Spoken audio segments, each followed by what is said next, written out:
Hey guys, it's 21 Maxwell here again, and welcome to episode 23 of the TNA TEW series.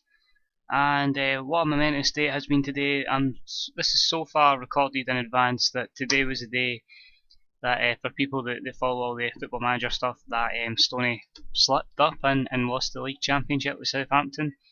And literally we just had a great stream, that we all just had such a great time and great laugh. So as promised, I said that in this video I would slag Stoney for losing the title, and hopefully by the time this release, which is just about I think we're about October, I think this will come out, and well, I wonder if he's won the league yet, that's the question. So anyway, on to the TNA save. Okay, we are now in our second week of February. We had a good show last week, 75 rated, so that's good. Today we have a show with 18 segments, I believe. Or is it, no, 17 segments, sorry, that's right, aye. That's the last segment. The Road is angry over the Wolves situation, and we have 3 pre-show segments. This week we're going to book the show live from, not from the tri-state area, it's going to be at the, where is it? It's in the Midwest anyway. It's in the Bison Sports Arena, which is in the Midwest. I think the good importance there is a chance to get the popularity up there. And the ND is, where is that? ND, I can quickly check for these.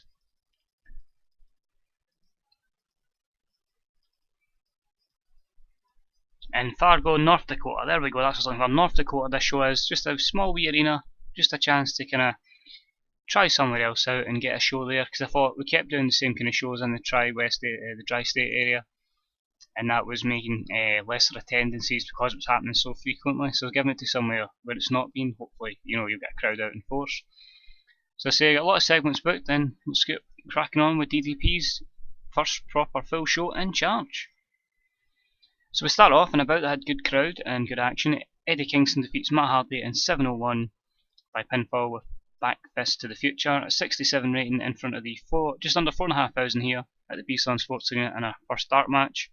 No skill improvements, unfortunately.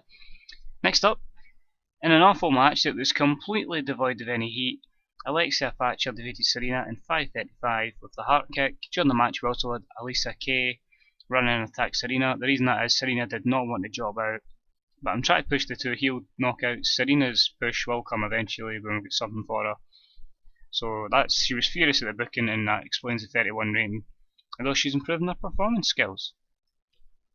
And then we have a match for the X Division title, and a match that had an average crowd reaction and decent in-ring action. Red Titus defeated Redman in 11:07 by pinfall with a muff diver. Red Titus makes defense number 2 of his TNA X Division title. 58 rating, Titus is off his game. Tracy Brooks did some good work at ringside for Redman. Red Titus and Redman had good chemistry, so hopefully maybe we push there for Redman with regards to the X Division title, just, you know, get him a bit of momentum. That might get us a better rating. And the announcing was good, no skill improvements. And that kicks us off with the show, usual pyro as we always get. The show starts with an impressive opening of pyro before the lights are raised and several sections of the excited crowd are shown waving various signs.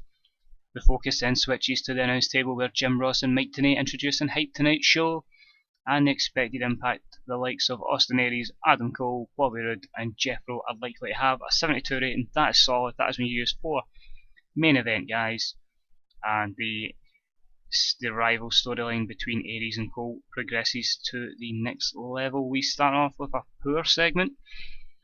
Diamond Dallas Page comes out to the ring and announces tonight is a special night. Tonight history will be made because there's going to be, well, the thing is wrong here basically. The plan is, it says it's 2 top titles in the company are in a tournament, the winner being undisputed. It's actually going to be a change that within the game, where the angle saw Diamond Dallas Page was going to announce a tournament, and the winner was the number 1 contender to take on Red Titus. So as I say, we're still learning with the game, and that's another mistake we made, but we'll learn for that and we'll amend the text commentary eventually. But that's the plan. And the 4 members in the tournament are going to be Kenny King, DJZ, Spud and Manic. A 45 rating and no workout improvements. So hopefully from now, maybe after this episode, we'll start having every angle personalised with its own text and all that, just to give it a proper this is my show kind of feel. Next up, and about that had some solid in-ring action but not much in the way of heat. Spud defeats DJZ in 5:41 by pinfall by a quick roll up. 56 rating. It was just a kind of not really a squash match, but a quick match to get the face into the main event, or the final anyway. And the commentary team were good there. Velvet Sky comes to the ring and challenges Beth Phoenix to a bikini contest. You think you've got the body, you think you can compete with this, well let me show everyone why I'm the hottest knockout of diva ever. Velvet Sky then strips down to a tiny bikini, much to the delight of the crowd. Ultimate Knockout storyline improves, 65 rating, so that's good. We then have the second match in the tournament, which is between Kenny King and Manic, and about that solid ring action, but not much in the way. Kenny King defeats Manic in 12:26 by pinfall, 54 rating. Manic improves his performance skills, good work again by the commentary team, and we have a Kenny King and Spud match next week for the #1 contendership for the TNA X Division Championship. Then Diamond Dallas is backstage.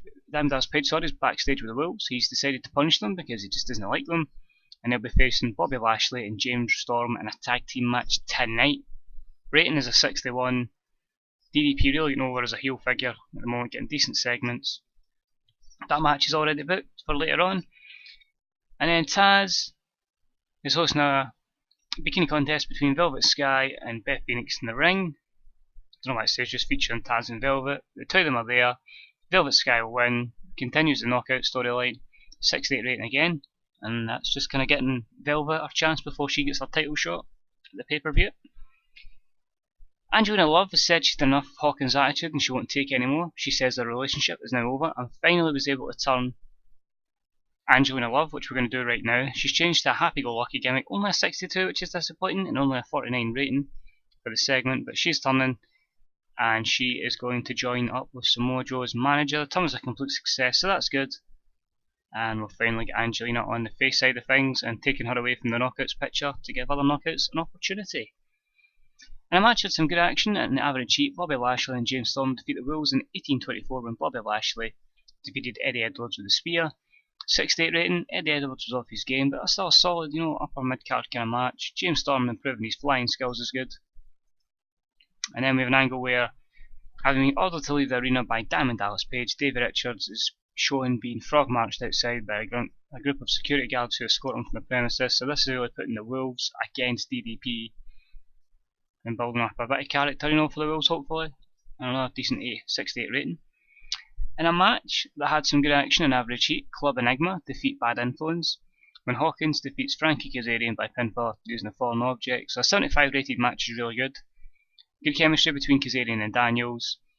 Obviously Hawkins is going to be frustrated because of obviously losing his girlfriend just there, but it's a good win for them and it continues their push in the tag division. And Hawkins is improving his performance skills again, so we could have a really good wrestler or superstar, if we're going to put it with Hawkins, because he's one of our top hot people in the company, so that means he's maybe one of the top 5 in terms of momentum, which is good. John Hennigan comes out to the podium and delivers a wicked promo where he insults the humanoids and the attendants. Basically, John Hennigan's pissed off he's not being used, he hates the fans, and we're going to try and find an angle for him and hopefully push him. So that is a 48 rating there. And then he gets his match. In a match at some good action, average heat, Samoa Joe defeats John Hennigan 6-3 by pinfall. Samoa Joe makes defense number 3 of his TNA Central Championship, a 54 rating.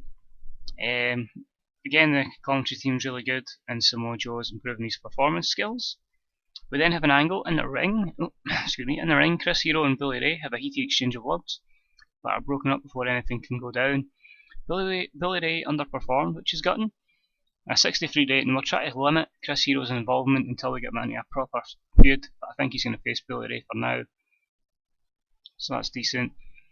We then have a pyrotechnic laden entrance routine for Jeffro and his Joker gimmick, only a 53 there, which leads us up to the match of Adam Cole and Magnus against Austin Aries and Jeffro, which is our main event. And about it featured great action and a good crowd. Austin Aries and Jeffro defeated Magnus and Adam Cole in 14:45 when Magnus was counted out while fighting Jeffro. So again, it's not a clean victory, but it kind of gets them over and protects the likes of Magnus and Adam Cole. A 73 rated match is good. 2 storylines improve with it, and Jeffro improves his performance skills. In our final segment, Bobby Roode bursts into DDP's office and tells him exactly what he thinks of him. He's pissed off regarding the Wolves situation, and he demands change. So it's basically going to be Bobby Roode up against the new authority figure, and then get an 81 rating. So overall, a 71 show, decent. You know, there's a couple of segments that could have been a bit better. You know, it could have helped us maybe get a 73, 74, but popularity was increased in 16 regions, so we can't really complain with that. And hopefully we have a positive rating from the TV deal. Hopefully we have gained size in some decent areas, and hopefully we get some news on a shocking development I'm going to reveal here. I decided that there's a non-aggression pact in this with WWE, so you can't approach their workers when their contracts are expiring. And I thought if we're going to get any of their workers, we have to end that. So we've ended it.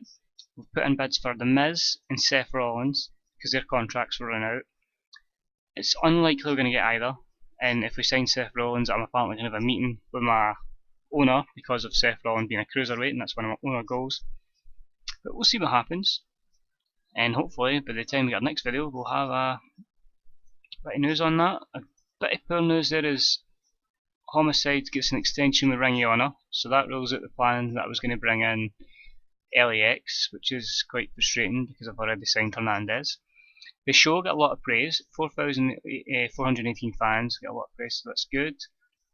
And emails, so Homicide doesn't sign, WWE have altered their terms to Tyler Black. We can't offer him any more because Dixie said no more. Eddie Kingston wants a break, and the show got a 4.13, which is a massive hike from last week's 3.25. Holy shit, that's a good show then. We're on a good run in momentum right now, so I'm delighted with that. As you see there, my approval rating is still low somehow. My prestige is 65 and the momentum is 70, so that's not changed. Size wise, some are picking up a wee bit. It's just a case of getting these 50s into 60s and then hopefully getting that national. Is there any trends yet? None yet. All other thing I can really show you is we're just going to sign our extension with Spike. Can we get a free? Let's see if we can try and get some better terms here. Let's see if we can get something.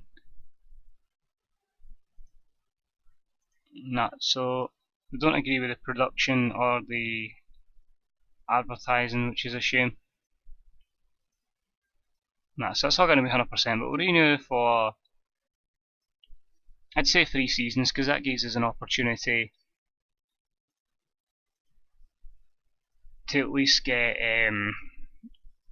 up to national, and then once we're national there'll be more networks available to us. And I think for now 3 seasons is probably what, about 9 months, so that gives us a good chance to get to national, and then hopefully once we're in national, I'm probably going to target 2016 now for national, and then take it from there. And you know, it's just going to be a slow build up, but I mean at the rate I'm playing this game at, you know what I mean, to say to you guys, this has been recorded in August and this is a video that's out in October. You know, this is going to be so much, like so many videos in backlog just because I'm enjoying the save so much.